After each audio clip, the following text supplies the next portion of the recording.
আল্লাহ রাব্বুল আলামিন বলতেছেন ইমানদারদেরকে ডাক দিয়া, হে ইমানদারগণ, আমানু উযকুরুল্লাহ, তোমরা আল্লাহর জিকির করো। এবং জিকিরের পরিমাণটা কি হবে? আল্লাহ বলেন যিকরন কাসীরা, বেশি বেশি জিকির করো। আমার ভাইরা বলেন তো, এই জবান কে দিয়েছে?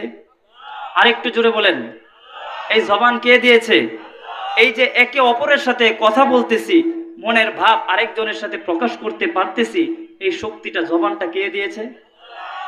এই জবানের দ্বারা যদি মুখে উচ্চারিত হয় আল্লাহ লা ইলাহা ইল্লাল্লাহ, তাহলে আপনার জবান দামি।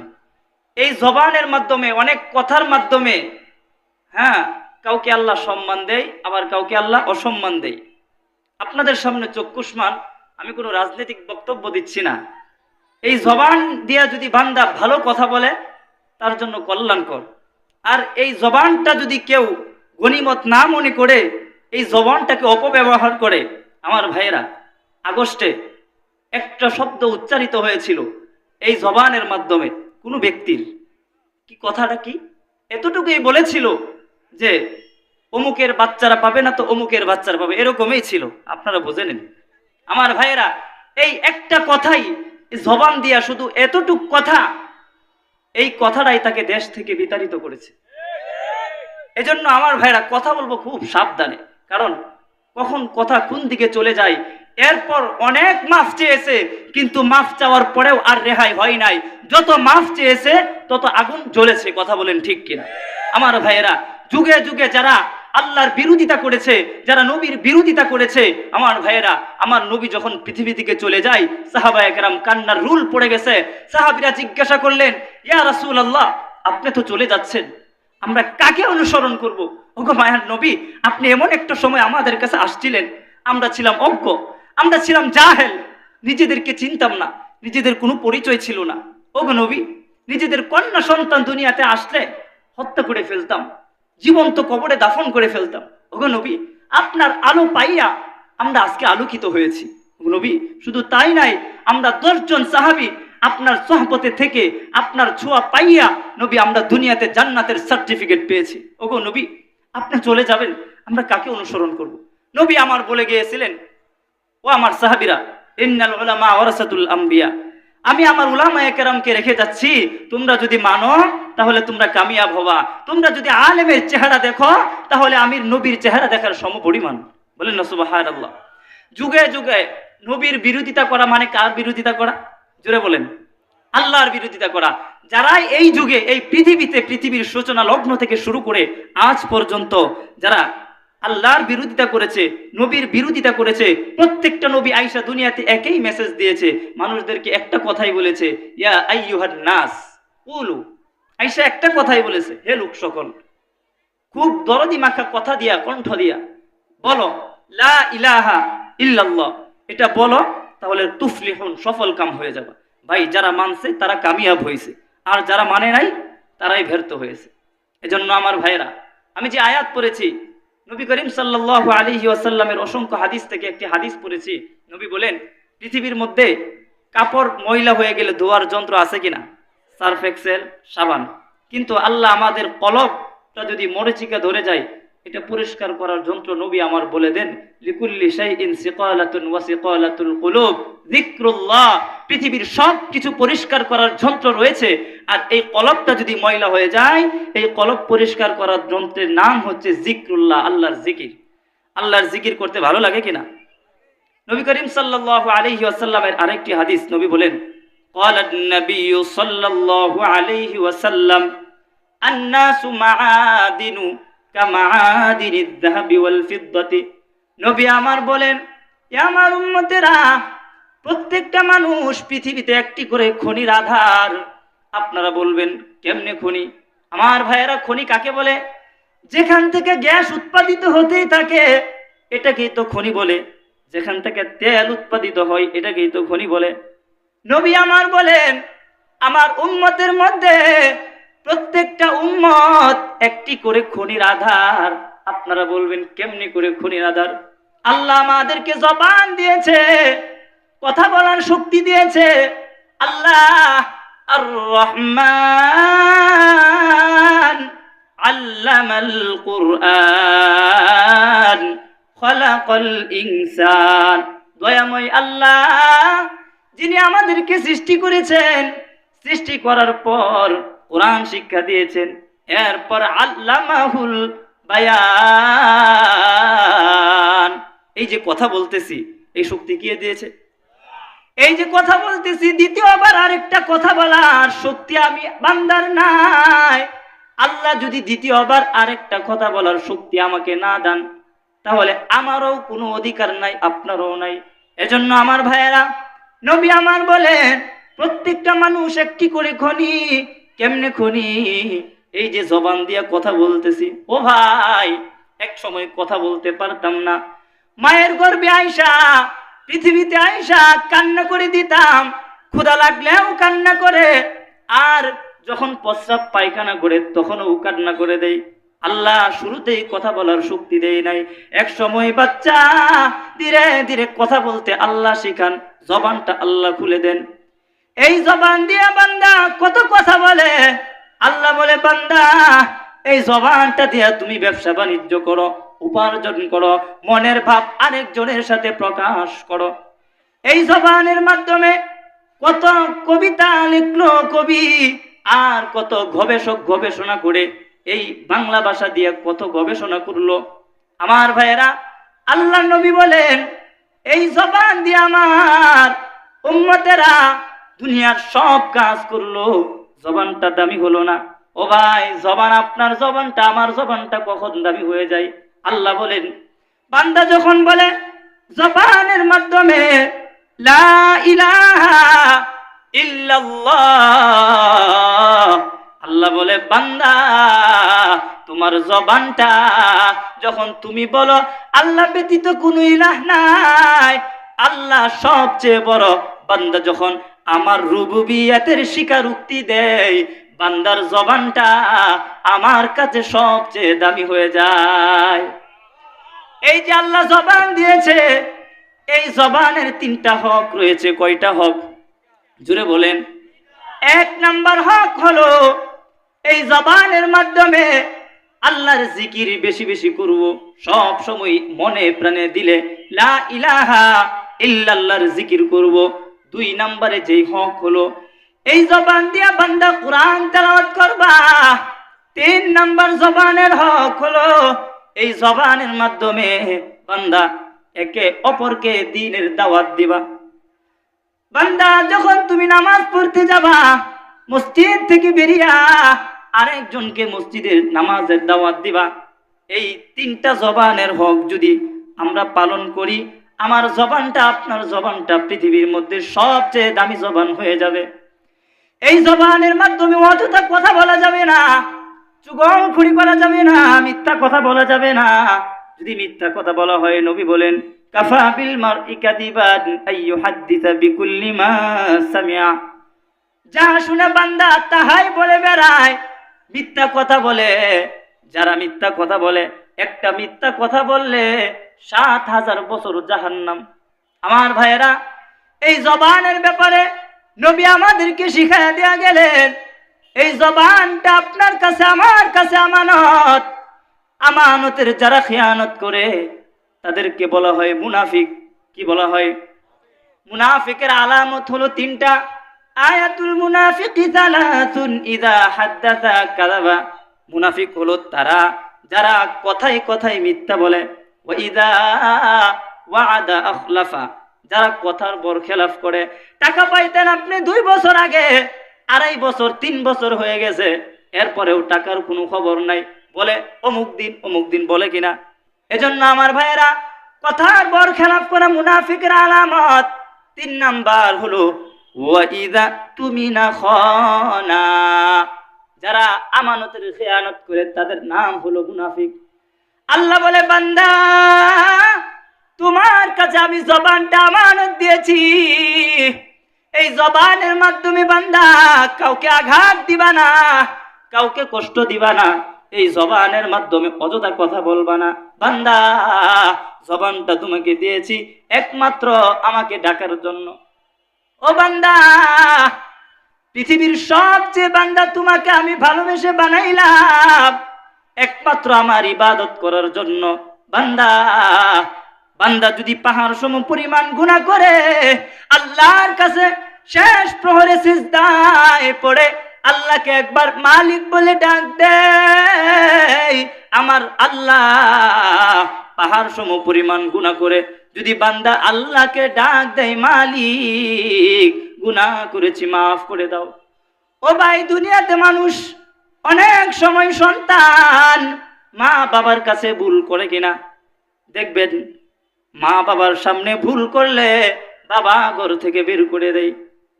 ও ভাই, অনেক সময় মা অসন্তুষ্ট হয়ে ঘর থেকে বের করে দেয়। ও ভাই, মা বাবা কিন্তু দেখেন এত দয়ালু সন্তানের প্রতি, যখন সন্ধ্যা হয়ে যায় তখন কিন্তু মা ঠিক এই হারিকেন লইয়া সন্ধ্যা বেলা সন্তানকে খুঁজে বেড়ায়। আর যদি বাবা করে জায়গা না দেয়, মা এমন এত দয়ালু সন্তানের প্রতি, মা বাবা ঘরে জায়গা দেয় না, সন্তানকে তেজ্য পুত্র করে দেয়। এরপরেও মা এত দয়ালু, মা ভাতগুলো নিয়া ঘরের পিছনে গিয়া মুখে উঠায়া খাওয়ায় আসে। এটার নামই হচ্ছে দয়া। আল্লাহ এটাই বুঝাতে যাচ্ছেন, ওই মা বাবা যেরকম সন্তানের প্রতি এত দয়ালু, ও বান্দা আমি আল্লাহ তোমার প্রতি তার চেয়ে বেশি দয়ালু। বান্দা যদি মাফ করে, গুনাহ মাফ না করে, বান্দা একে অপরের সাথে ভুল করার পর অনেক সময় তাড়িয়ে দেয়, না না তোকে মাফ করব না। ও ভাই, আমার আল্লাহ বলে, বান্দা তোমার এক ফোঁটা চোখের পানি প্রতিদিন যদি আমার কাছে চলে আসে, বান্দা তুমি যদি পাহাড় সম পরিমাণ গুনাহ করো, আমি আল্লাহ তোমাকে মাফ করে দেই। এজন্য আমার ভাইয়েরা বলতেছি, এই জবানের মাধ্যমে কথা বলবো, খুব সতর্কভাবে হুঁশিয়ার হয়ে কথা বলবো। কখনো যেন আমার এই জবানের মাধ্যমে এমন কোনো কথা বের না হয়ে যায় যে কথাটা আল্লাহর বিরুদ্ধে চলে যায়, কোরআনের বিরুদ্ধে চলে যায়, উলামায়ে কেরামের বিরুদ্ধে চলে যায়। এজন্য কথা বলবো খুব হিসাব করে। আমাদের সমাজে আজকে এমন লোকের অভাব নাই যারা মিথ্যা বলে, হারাম কাজে নিয়োজিত, এবং তাদেরকে দ্বীনের কথা বললে বলে কি তুমি কি আমার চাইতে বেশি জানো? এমন শিক্ষিত মানুষের অভাব নাই। ও ভাই, আল্লাহ তো বান্দার চেহারার দিকে তাকান না, কে কয় টাকার মালিক, লা ইয়ানজুরু ইলা সুওয়ারিকুম ওয়ালা কি ইয়ানজুরু ইলা কুলুবিকুম। কার কত টাকার মালিক, কার অজস্র সম্পদ আছে, কার চেহারা কত সুন্দর, কে কোন সম্ভ্রান্ত পরিবারের, আল্লাহ ওইটার দিকে তাকাই নাই। আল্লাহ দেখে কার কলবটা কত পরিষ্কার। আমার আপনার কলবটা যদি পরিষ্কার হয়ে যায়, তাকওয়া ভিতরে চলে আসে, আমি আপনি আল্লাহর কাছে দামি হয়ে যাব। আমার নবীর সাহাবীরা, নবীর একজন সাহাবী বেলাল, এত কালো দেখতে, এত সুন্দর, কিন্তু আল্লাহর কাছে বেলাল এত দামি। আমার নবী যখন মেরাজ থেকে আইসা বেলালকে ডাক দিয়া বলে, ও বেলাল, বেলাল রে, তুমি এমন কি আমল করো যে তুমি বেলালের হাঁটার আওয়াজ আমি নবী জান্নাতে শুনতে পাইছি। বেলাল উত্তর দেয়, নবী গো, আমার কোনো আমল নাই। ও নবী, আপনি যেদিন থেকে বলছিলেন আমার সাহাবীরা তোমরা সব সময় ওযু করে পবিত্র অবস্থায় থাকবা, ও নবী, আমি ওই দিন থেকে আমি সব সময় ওযু অবস্থায় থাকি নবী গো, এটাই আমার আমল। নবীর আরেকজন সাহাবী সাদ ইবনে আবি ওয়াক্কাস, এত কালো, এত সুন্দর, এত ছোট বংশের, মক্কায় তার কাছে কেউ মেয়ে বিবাহ দিতে চায় না। ও ভাই, সমাজে এমন অনেক মানুষ আছে যাদেরকে কোনো বিয়া শাদীর আয়োজনে দাওয়াত দেওয়া হয় নাই, কোনো এলাকার কোনো মিটিং মিছিলে দাওয়াত দেওয়া হয় না। ও ভাই, এসপি অফিসে যার কোনো সম্মান নাই, যার কোনো দাম নাই, এলাকার ভিতর তাকে গণ্য করে না, চেহারা কালো, ছোট রিক্সা চালায়, কিন্তু ওই বান্দাটাও তো আল্লাহর কাছে এত দামি হতে পারে। আল্লাহকে যদি সে ভালোবাসে, আল্লাহর বিধানগুলো মানে, আল্লাহর সাথে সম্পর্ক রাখে, সে তো আপনার চেয়ে, আমার চেয়ে আল্লাহর কাছে রিক্সাওয়ালাও দামি হতে পারে। এজন্য আমার ভাইয়েরা, ওই তাকওয়া নামক সম্পদ যদি অর্জন হয়ে যায়, আমার জন্য, আপনার জন্য দুনিয়াটাও সহজ হয়ে যাবে, আখিরাতের রাস্তাটাও সহজ হয়ে যাবে। তাকওয়া কাকে বলে? আল্লাহ বলে, বান্দা পৃথিবীর কেউ দেখুক আর না দেখুক, একজন দেখে তিনি কে? জুড়ে বলেন। রাত্রে যখন গভীর হয়ে যায়, ও ভাই, শেষ প্রহরে রাত 2টা 3টা, পৃথিবীর সকল মানুষ ঘুমে বিভোর, মনে করতেছো, গুনে করতেছো, যুবক ভাই, আল্লাহ কিন্তু ঠিকই দেখতেছে। পৃথিবীর কেউ দেখে না, আল্লাহ ঠিকই দেখে। ইমামে আজম আবু হানিফা, যারা আল্লাহর সাথে সম্পর্ক লাগায় দেয়, যারা আল্লাহ ওয়ালা হয়ে যায়, আল্লাহ তাদেরকে এমন আত্মাধিক শক্তি দান করে, যেই শক্তির বদৌলতে বান্দার কি গুনাহ করেছে তাও আল্লাহ ধরার শক্তি দান করে দেয়। ইমামে আজম আবু হানিফা মসজিদের বারান্দায় বসে নামাজ পড়বে আসরের, ওযু করে বসে আছে। হঠাৎ করে তাকায় দেখে মসজিদের বারান্দায় ওযুখানায় একজন যুবক ওযু করতেছে। ইমামে আজম আবু হানিফা যুবকটাকে ডাক দিয়া বলে, ও যুবক, এদিকে আসো। যুবকটা আসলো। ইমামে আজম বলে, বাবা, তুমি বুঝি জিনার গুনাহ করেছো? যুবক বলে, হুজুর, আমি জিনা করেছি আপনি কেমনে জানেন? আমি তো এমন সময় জিনা করেছি পৃথিবীর কেউ দেখে নাই, একমাত্র আমি জানি, এবং আমি যার সাথে জিনা করেছি সে জানে। ও হুজুর, আপনি কেমনে জানলেন? মানাকিবে আজম ইমামে আজম আবু হানিফা কিতাবটিতে লেখা আছে। আল্লাহ এমন শক্তি দিয়েছে।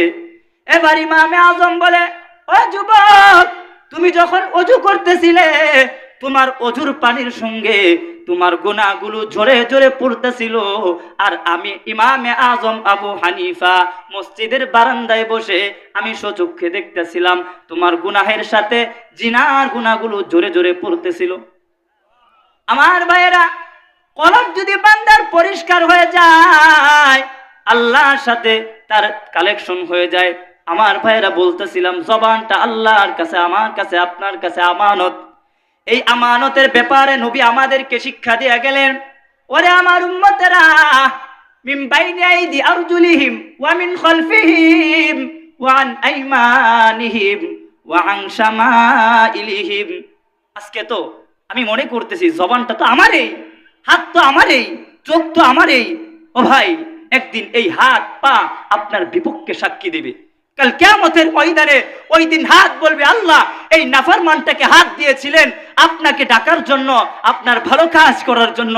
আল্লাহ এই হাত দিয়া 2 নাম্বারি কাজ করেছে, আল্লাহ ঘুষের টাকার লেনদেন করেছে এই হাত দিয়া। ওই দিন পা বলবে, আল্লাহ আপনি পা দিয়েছিলেন মসজিদে যাওয়ার জন্য, ভালো কাজ করার জন্য।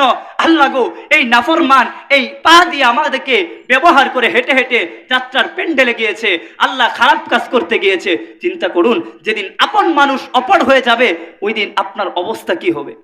আল্লাহ বলেন, আলাম নাখলুকুম মিন মাইম মাহিন।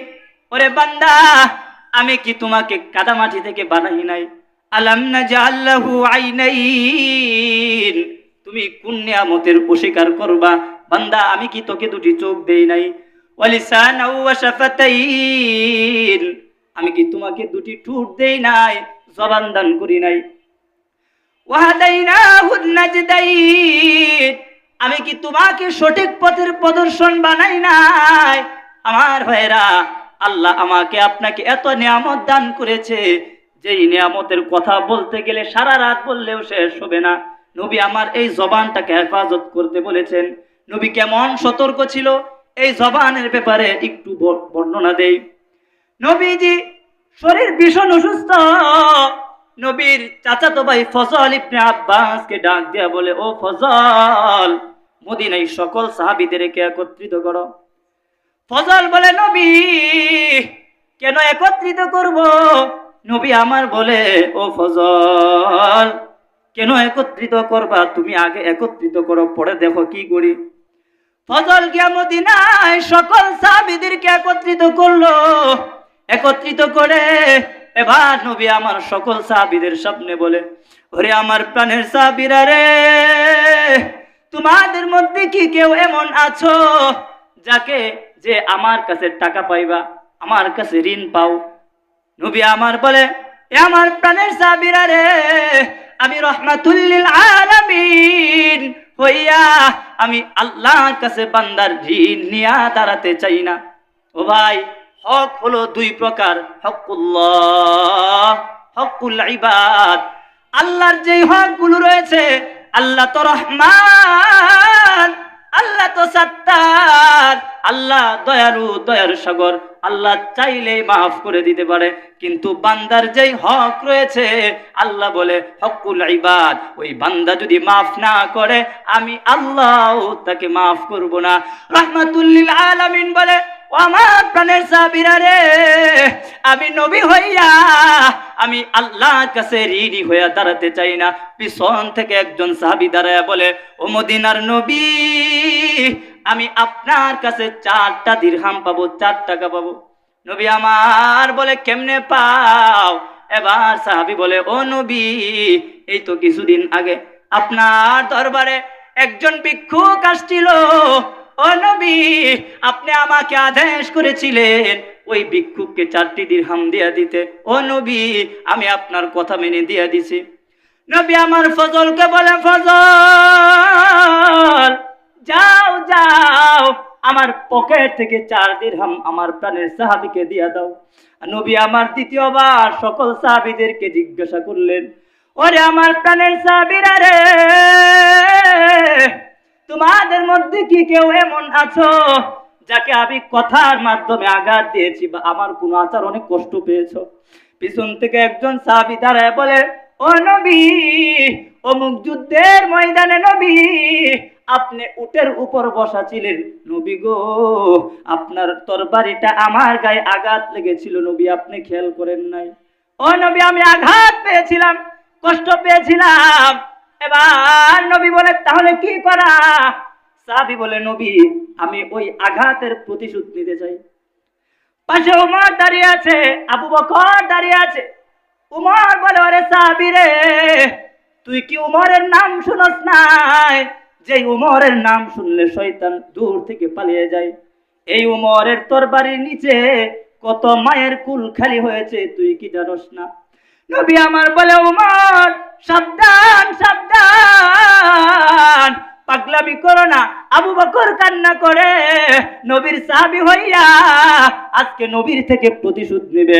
নবী আমার বলে, ও আমার সাহাবীরা আবু বকর, ওমর, তোমরা কান্না করো না, পাগলামি করো না, কারণ আমি রাহমাতুল লিল আলামিন হইয়া আমি বান্দার ঋণ নিয়া আল্লাহর কাছে দাঁড়াতে চাই না।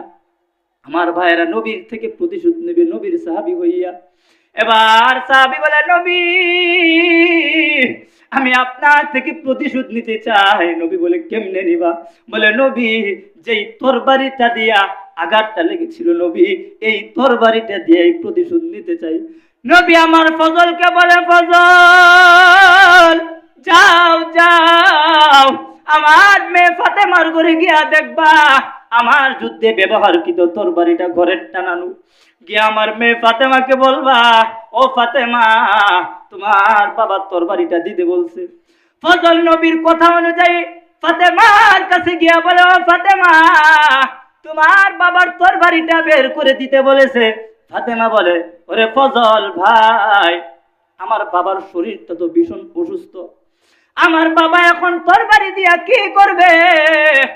ফজল ডাক দিয়া বলে, ফাতেমা রে, এতদিন তোমার বাবা যেই তরবারিটা দিয়া যুদ্ধে ব্যবহার করেছে, কাফের বেঈমানের বিরুদ্ধে লড়াই করেছে, আজকে তোমার বাবার সাহাবী তোমার বাবার থেকে প্রতিশোধ নিবে এই তরবারিটা দিয়া।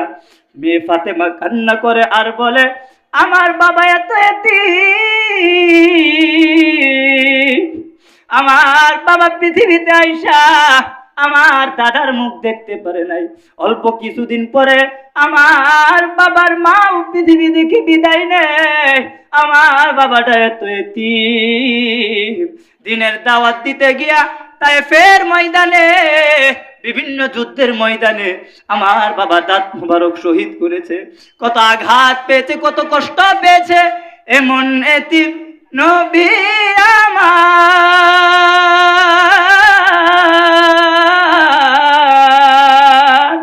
পিতা মাথা নাই যে তাহার, এরপরেও কত মারা মারলো নবীর দুশ্মনে, নবী বিনে কে তোরাবে ফুলসিরাত মিজানে।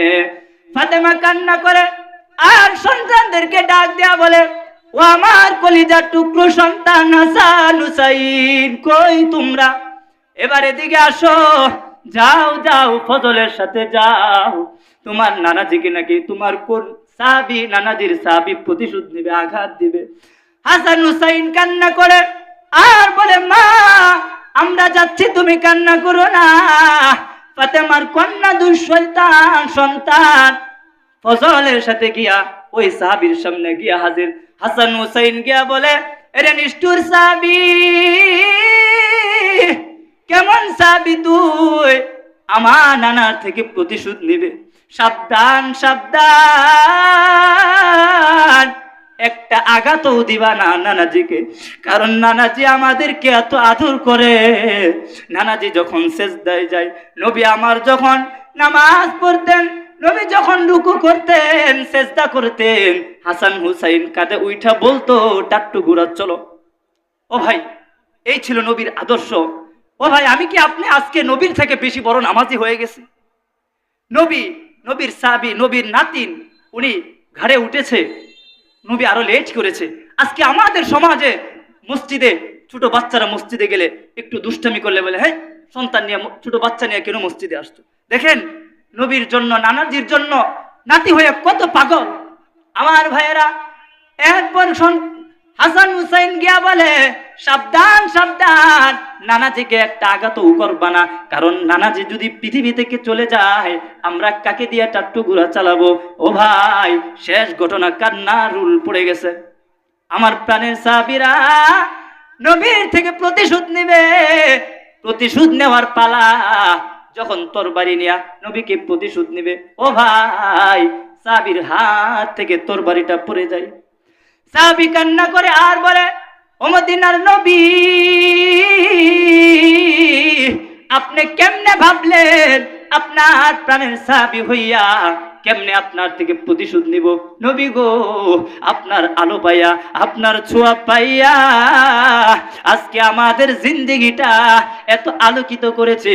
ও নবী, আমি শুনেছিলাম আপনার বুকের সাথে যার বুকটা লাগবে, এই বুকটা, এই সিনাটা কখনো জাহান্নামে যাবে না। ও নবী, যেহেতু একটা সুযোগ ছিল, এই সুযোগটা আমি কাজে লাগাইলাম। নবী তা না শুধু, ও নবী, আপনার পিছনে একটা চিল আছে অনেক দামি, সেই সিলটাকে বলা হয় মহরে। এই সিলটাকে যারা এটার ছোঁয়া পাইবে, তাদের জন্য জাহান্নাম হারাম হয়ে যাবে। ও নবী, আপনার এই ছোঁয়াটা পাওয়ার জন্যই আমি এমন করেছি। এই ছিল নবীর প্রতি সাহাবায়ে কেরামের ভালোবাসা। এজন্য আমার ভাইয়েরা, আল্লাহ জবান দিয়েছে, এই জবানের মাধ্যমে সব সময় আল্লাহর জিকির করব, তেলাওয়াত করব, কারণ এই পৃথিবী অস্থায়ী। এই পৃথিবীতে আপনি একটু চিন্তা করে দেখবেন, আপনার বাবা দিন দিন কেমন জানি এতিম হয়ে যাচ্ছেন।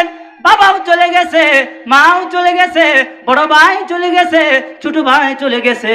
ও ভাই, কত সন্তান মাকে বিদায় দিয়া 10 বছর 12 বছর বয়সে চলে যায়। এজন্য পৃথিবীতে আসার সিরিয়াল আছে, কিন্তু যাওয়ার কোনো সিরিয়াল নাই। এজন্য ওই কাল কিয়ামতের ময়দানে যেদিন আল্লাহ বান্দার থেকে হিসাব নেবে, ওই দিন যেন আল্লাহর বিচারকার যেন আমি আপনি ভালোভাবে সাক্ষ্য দিতে পারি। মালিক ইয়াউমিদ্দিন, একদিন পৃথিবীর সবাইকে আল্লাহর কাছে দাঁড়াতে হবে। আমার ভাইয়েরা, আল্লাহ ওই দিন প্রত্যেকটা উম্মতকে একজন একজন করে ডাক দিয়ে হিসাব নেবে। ওই দিন আল্লাহ 3 শ্রেণীর মানুষের বিচার করবে 3 জন নবীর সামনে। 1 নম্বরে আল্লাহ একজন গোলামকে ডাক দিবে, ও গোলাম, এদিকে আসো, তোমাকে আমি জীবন দিয়েছিলাম, হায়াত দিয়েছিলাম, এই জীবনটা তুমি কোন পথে ব্যয় করেছো? ও গোলাম, তুমি আমাকে কেন ভুলে রইলা? তুমি কেন আমাকে স্মরণ করো নাই? কেন আমার ইবাদত করো নাই? তোমাকে তো আমি বড় মায়া করে, বড় দয়া করে বানাইছিলাম। ওই যুবক বলবে, গোলাম বলবে, আল্লাহ গো, আমি পৃথিবীতে একজন কামলা ছিলাম আল্লাহ, আমি অন্যের অধীনে চাকরি করতাম আল্লাহ গো, আমি তোমাকে ডাকার মতো সময় পাই নাই আল্লাহ। সকালে ঘর থেকে বের হয়ে যাইতাম, সন্ধ্যা পর্যন্ত আল্লাহ জহুর চলে যেত, মুয়াজ্জিন ডাক দিত হাইয়া আলাস সালাহ, আল্লাহ আজান শুই নাও, আল্লাহ তোমার ঘরে যাইতে পারি নাই। আল্লাহ বলবে বাধা কি ছিল? যুবক গোলাম বলবে আল্লাহ আমি তো অন্যের অধীনে চাকরি করতাম, মন চাইলেই তোমাকে ডাকতে পারি নাই। এরপর আল্লাহ একজন নবী পয়গম্বর ইউসুফকে ডাক দিবে, ওগো পয়গম্বর ইউসুফ এদিকে আসে। ওই যুবকের সামনে আল্লাহ, ওই গোলামের সামনে আল্লাহ বলবে এই যে দেখো আমার পয়গম্বর ইউসুফ, আমি তাকে নবী বানাইলাম, সেও তো একজন গোলাম ছিল, সে আমাকে কেমনে স্মরণে রাখলো? জুলেখা তাকে খারাপ কাজের জন্য আহ্বান করেছিল, সকল দরওয়াজাগুলো বন্ধ কইরা গুনার কাজ করার জন্য ইনভাইট করেছে, কিন্তু আমার নবী পয়গম্বর ইউসুফ আমি আল্লাহকে ভয় করে ওই খারাপ কাজ থেকে বেঁচে থাকছে। আমার পয়গম্বরে নবী ইউসুফ যদি আমাকে ভুলতে না পারে, গোলাম হইয়া আমাকে স্মরণে রাখতে পারে, ওরে গোলাম তুমি কেন আমাকে ভুলে রইলা? আল্লাহ ফেরেশতাকে আদেশ করবে, ও ফেরেশতা যা যা জাহান্নামের শিকল পরায়া ওই পাপীকে নাফরমানকে জাহান্নামের দিকে নিয়ে যা। আল্লাহ 2 নম্বরে একজন অসুস্থ রোগীকে ডাক দিবে, ডাক দিয়া বলবে তুমি কেন আমাকে ভুলে রইলা? কেন আমার ইবাদত করো নাই? কেন আমাকে স্মরণ করো নাই? অসুস্থ রোগী বলবে আল্লাহ গো, আমাকে তুমি দুনিয়াতে ঠিকই পাঠাইছিলা, আল্লাহ আমাকে তুমি এত অসুস্থতা দিয়েছিলা, যেই অসুস্থতার কারণে মালিক তোমাকে ডাকতে পারি নাই, মসজিদে যেতে পারি নাই। আল্লাহ তখন পয়গম্বরে আইয়ুব আলাইহিস সালাতু ওয়াস সালামের দিকে তাকায়া বলবে ও বান্দা, এই যে দেখো আমার নবী আইয়ুব, আমি এত বড় রোগ দিয়েছিলাম, এত রোগ পাইয়াও, এত রোগী বড় রোগী হইয়াও আমার পয়গম্বর আইয়ুব আমাকে তো ভুলে নাই। আল্লাহ ফেরেশতাকে আদেশ করবে যাও যাও ফেরেশতা এই পাপীকে নাফরমানকে নিয়ে জাহান্নামের দিকে নিয়ে যাও। আল্লাহ 3 নম্বরে নেতাকে ডাক দিবে, যারা দেশ শাসন করে, চেয়ারম্যান মেম্বার, আল্লাহ তাদেরকে ডাক দিবে, ডাক দিয়া বলবে ও নেতা কেন তুমি আমাকে ভুলে রইলা? নেতা বলবে আল্লাহ গো, আমি দুনিয়াতে দেশের কাজে নিয়োজিত ছিলাম, আল্লাহ আমি জনগণের সেবা করেছি, আল্লাহ আল্লাহ তোমাকে ডাকতে পারি নাই, তোমাকে স্মরণ করতে পারি নাই। আমার আল্লাহ তখন পয়গম্বরে সুলাইমানের দিকে তাকায় বলবে এই যে দেখো আমার নবী পয়গম্বরে সুলাইমান, আমি আল্লাহ তাকে শুধু অর্ধ জাহানের রাজত্ব না, পুরা গোটা পৃথিবীর রাজত্ব দান করেছিলাম। শুধু তাই নয়, আমি পয়গম্বর সুলাইমানকে অনেক মুজিজা দিয়েছিলাম। শুধু তাই নয়, অনেক অজস্র টাকার মালিক বানিয়েছিলাম। আমার নবী সুলাইমান আমি আল্লাহকে ভুলে নাই। বান্দা তুমি কেন আমাকে ভুলে রইলা? ও নেতা, আল্লাহ ফেরেশতাকে আদেশ করবে ও ফেরেশতা খুদু ফাগুল্লু, ধরো পাকড়াও করো, যাও যাও জাহান্নামের বেড়ি পড়ায়া ওই জাহান্নামের দিকে নিক্ষেপ করে আসো। আমার ভাইরা, এজন্য সব সময় তাওবা ইস্তিগফার পড়ে আমার আপনার জিন্দেগিটা, ও ভাই দুনিয়াতে আমাকে কেউ ভালোবাসলো না বাসলো দেখার বিষয় না, দুনিয়ার মানুষ আমাকে পছন্দ করলো কি করলো না এটা দেখার বিষয় না, আমি আল্লাহর কাছে কত দামি হতে পারছি, কতটুকু মূল্যবান হতে পারছি এটা দেখার বিষয়। পয়গম্বরে মুসা আল্লাহর সাথে কথা বলে, মুসা কালিমুল্লাহ আল্লাহর সাথে গিয়া প্রতিদিন কথা বলে। একদিন হঠাৎ করে আল্লাহকে বলতেছে আল্লাহ গো, তোমার সাথে প্রতিদিনই তো কথা হয়, ও আল্লাহ তোমাকে আমার দেখতে মনে চায়, আল্লাহ তোমার ঠিকানাটা দিবা কিনা একটু? আল্লাহ বলে মুসা, আশরাফ আলী থানভী রহমাতুল্লাহি আলাইহি কিতাবে বর্ণনা করেন, মুসা যখন আল্লাহকে বলেন আল্লাহ আমি তোমার সাথে কথা বলতে চাই, তোমার ঠিকানাটা দাও। আল্লাহ বলে, ও মুসা, আমার ঠিকানা কোথায়, নিয়ে যাও। আল্লাহ বলে, মুসা রে, ওই দুনিয়ার ওই সমস্ত মানুষের অন্তরে আমার বসবাস, যেই বান্দা আমার দিলওয়ালা, যারা সব সময় আমি আল্লাহর জিকির করে। আলা বিযিকরিল্লাহ তাতমাইন্নুল কুলুব। আমার ভাইরা, আল্লাহর কাছে সবচেয়ে দামি আত্মা হচ্ছে ওই আত্মাটা, যে আত্মা সব সময় আল্লাহর জিকিরে স্মরণে ছিল। হাসরের ময়দানে যেদিন দেখেন তো ভাই, আজকে সূর্যটা কত হাজার মাইল উপরে, ওইখান থেকে আমাদেরকে আলো দেয়। এই আলোর ছায়া, হ্যাঁ, এই আলোটা আমরা নিতে পারি না। মনে হয় যে মাথার মগজ এখনই টকবক হয়ে পুরো সারখার হয়ে যাবে। ও ভাই, এত হাজার হাজার মাইল দূর থেকে আলো দেয়। কাল কিয়ামতের ময়দানে হাসরের দিন এই সূর্যটা একবারে আপনার আমার মাথার কাছে চলে আসবে। ওই দিন আল্লাহর ছায়া ব্যতীত কোনো ছায়া থাকবে না। আল্লাহ ওই দিন 7 শ্রেণীর মানুষকে আল্লাহ আরশের ছায়ার নিচে ছায়া দিবে। 1 নাম্বার ইমামুন আদিলুন, যারা ন্যায়পরায়ণ শাসক, যারা তাদের দায়িত্ব সুন্দরভাবে মানুষের হক আদায় করেছে। 2 নাম্বার নাশা ফি ইবাদাতিল্লাহ শাবুন, ওই সমস্ত আমার কলিজার টুকরো যুবক ভাইয়েরা, যার যৌবন কালটা সারাটা জীবন ইবাদতে কাটিয়েছে। 3 নাম্বার রজুলুন কলবুহু মুআল্লাকুন বিল মাসাজিদ, ওই সমস্ত আমার বাবাজিরা, যাদের অন্তরটা সব সময় মসজিদে তাআল্লুক ছিল, মসজিদে লেগেছিল। আল্লাহ ফজর পড়ে মসজিদ থেকে আসছি, আল্লাহ কখন জোহরের আজানটা দিবে, বান্দা জোহরের নামাজের জন্য রেডি হয়ে থাকে। আল্লাহ জোহর পরে আসছি, আল্লাহ কখন জানি আসরে আজানটা দিয়ে দেয়, মসজিদের দিকে মনটা পড়ে থাকে। 3 নাম্বারে আল্লাহ ওই সমস্ত লোক ওয়ারাজুলানে তাহাব্বানি ফিল্লাহ, যারা একে অপরকে আল্লাহর জন্য ভালোবাসে এবং একে অপরের সাথে সম্পর্ক ছিন্ন করে আল্লাহর জন্য। মনে করেন আপনার একজন বন্ধু আপনাকে দ্বীনের দাওয়াত দেন, আপনি একজনকে দ্বীনের দাওয়াত দিলেন, চলো নামাজ পড়ে আসি। সে বলল, না না, তুমি কি আমার থেকে বেশি জানো? আপনার ওই বন্ধু, তার থেকে পৃথক হয়ে যাও আপনার জন্য উচিত। আমার ভাইরা, আল্লাহ রাব্বুল আলামিনের কাছে কেমনে দামি হয়ে যা আমরা দামি হতে পারবো, এই গুণটা যদি আমাদের গুণে গুণান্বিত হতে পারি, তাকওয়া, আকরামাকুম ইনদাল্লাহি আতকাকুম, এই গুণে যদি আমি আপনি গুণান্বিত হয়ে যেতে পারি, তাহলে এই দুনিয়ার রাস্তাটাও, আখিরাতের রাস্তাটাও এবং হাসরের ময়দানে ওই দিন, যেদিন প্রত্যেকটা নবী ইয়া নাফসি করতে থাকবে, কেউ কাউকে চিনবে না, মা সন্তানকে চিনবে না। একটা নেকির জন্য সন্তান জান্নাতে যেতে পারবে না। মার কাছে গিয়া বলবে, মা গো, এত আদর করছো দুনিয়াতে, এত ভালোবাসছো, মা নিজে না খায় আমাকে খাওয়াইছো, মা নিজে না পড়ে আমাকে পড়াইছো, ও মা একটা নেকি দাও না, জান্নাতে যেতে পারতেছি না। মা ওই দিন অস্বীকার করবে, আমার তো কোনো সন্তানই ছিল না। বাবা ওই দিন অস্বীকার করবে, আমার তো কোনো সন্তানই ছিল না। আমার ভাইয়েরা, ওই দিন প্রত্যেক নবী ইয়া নাফসি করতে থাকবে।